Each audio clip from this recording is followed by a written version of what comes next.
2026 is officially the year the RPG genre completely broke, and half of you are playing the wrong games. The titles I put in this video are going to make you rethink your entire backlog. Look, the PlayStation Plus catalog right now is a problem. A good problem. The lineup is absolutely stacked. It is time to clear the calendar and lock in. Here are the must-plays.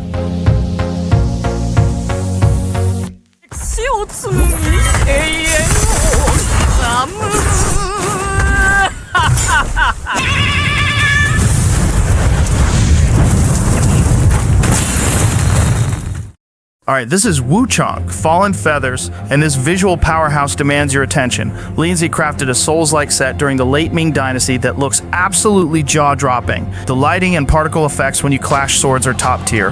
The combat revolves around a resource called Skyborn Might, which you build up by executing perfect dodges called shimmers to unleash devastating weapon skills. The weapon variety completely changes the game for me. Swapping from a heavy axe to a nimble longsword, mid-combo feels incredibly fluid and aggressive. You are fighting grotesque abominations infected by the feathering disease, and the boss designs are straight out of a nightmare. It does not hold your hand. Mistiming a shimmer will get you destroyed instantly, but the transmog system lets you customize your armor to look incredible while you face down the madness.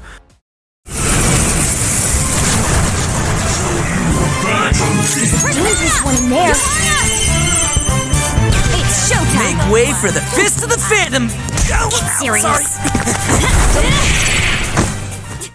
Now, this is Persona 5 Royal, and it is arguably the most stylish piece of software ever put on a console. Atlas custom built their internal tech for this, ensuring every single menu transition, combat victory screen, and UI element just drips with swagger. The turn-based combat is incredibly snappy, largely thanks to the bat and pass mechanic, which lets you chain weaknesses and hand off your turn to a teammate for massive damage buffs. For my money, this remains the absolute pinnacle of modern turn-based design. You are balancing deep dungeon crawling through twisted cognitive palaces like Kamoshida's bizarre castle, with literally going to high school, hanging out with friends, and studying for exams in Tokyo. The sheer length of this game is terrifying. We are talking over 100 hours of pure content, but the pacing is so tight you never feel bored. The soundtrack by Shoji Meguro is permanently stuck in my head, making the Phantom Thief lifestyle completely immersive.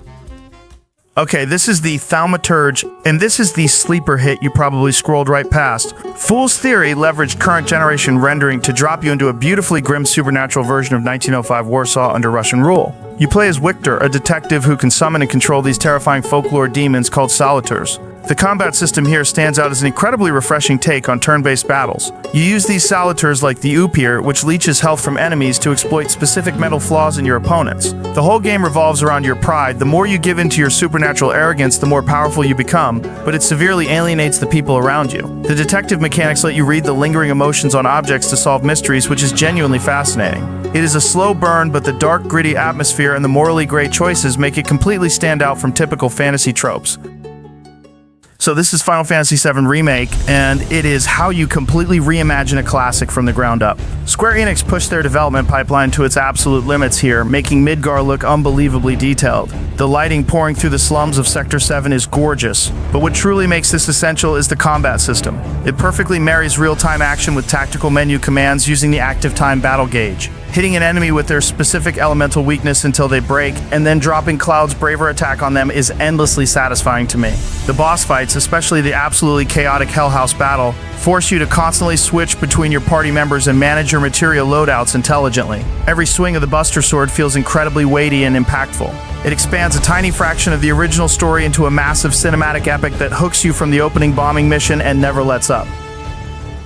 Alright, this is Pathfinder Wrath of the Righteous. And this one is for the hardcore tabletop nerds. Owlcat Games built this massive CRPG, and the sheer scale of player agency is almost intimidating. What makes this absolutely insane is the mythic path system. You don't just level up, you can literally transform into a lich and raise an undead army to fight for you, or become a golden dragon. No other title on the market offers this level of godlike progression. You are managing an entire crusade against a demonic invasion while micromanaging a party of incredibly well-written companions. The combat lets you switch seamlessly between real-time with pause and a strict turn-based mode, which is a lifesaver when an encounter gets completely out of hand. The sheer density of the character creator alone will eat up 2 hours of your life before you even see the opening cutscene, respecting your intelligence and letting you break the rules of reality with your build. Now this is VIII Lacrimosa of Dana, and is the definition of a hidden gem that action fans need to experience. Falcom's proprietary tech doesn't pump out the highest fidelity graphics, but it more than makes up for it with sheer adrenaline. You are shipwrecked on the cursed Isle of Siren, and you have to build up a castaway village while exploring a massive interconnected map. The combat is insanely fast. The entire system is built around flash guards and flash moves. If you time your block or dodge at the exact millisecond an enemy strikes, the game slows down, giving you a window of invincibility and critical damage. I consider this the most satisfying parry mechanic outside of Sekiro. Swapping between characters on the fly to exploit enemy attack types keeps the pacing aggressive and frantic. The soundtrack is just pure, unadulterated hype rock that makes exploring every new zone a massive thrill.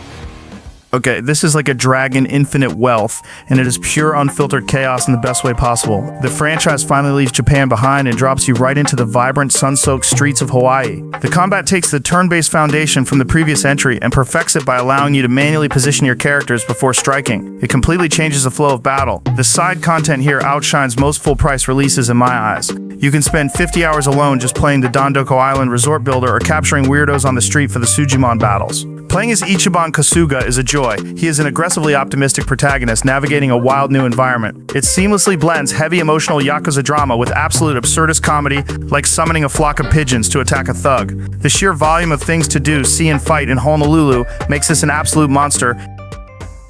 So this is the Elder Scrolls V Skyrim. And yes, you have bought it 3 times already, but it is free here, and it still completely rules. The underlying framework might show its age, but the sheer freedom it offers remains unmatched. There is a reason we all inevitably revert to a stealth archer build. Crouching in the shadows and dropping a bandit from 100 yards away with an ebony bow just never gets old. The ambient exploration remains the absolute gold standard for open-world environments. The moment you step out of the cave after the dragon attack and see the world stretch out before you, the game just lets go of your hand completely. Whether you are creeping through Bleak Falls Barrow for the Golden Claw or screaming people off the top of the throat of the world with unrelenting force, the sheer density of emergent moments is staggering. The combat is clunky, the physics are hilarious, but the atmosphere and the immersion are absolutely timeless. Alright, this is Bloodborne, and honestly, if you haven't played this yet, I don't know what you're doing with your subscription. From Software crafted an art direction here that embarrasses modern releases.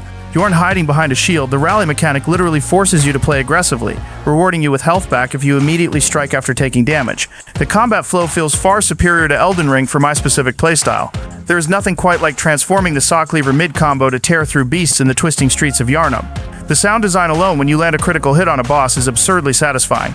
Fighting Father Gascoigne for the first time is a sheer panic attack, but it teaches you the entire philosophy of the game. It demands mastery, and the parry system using your firearm is just genius. Sure, the 30 frames per second lock is a tragedy, but the gothic horror atmosphere makes you forget about it in 10 minutes.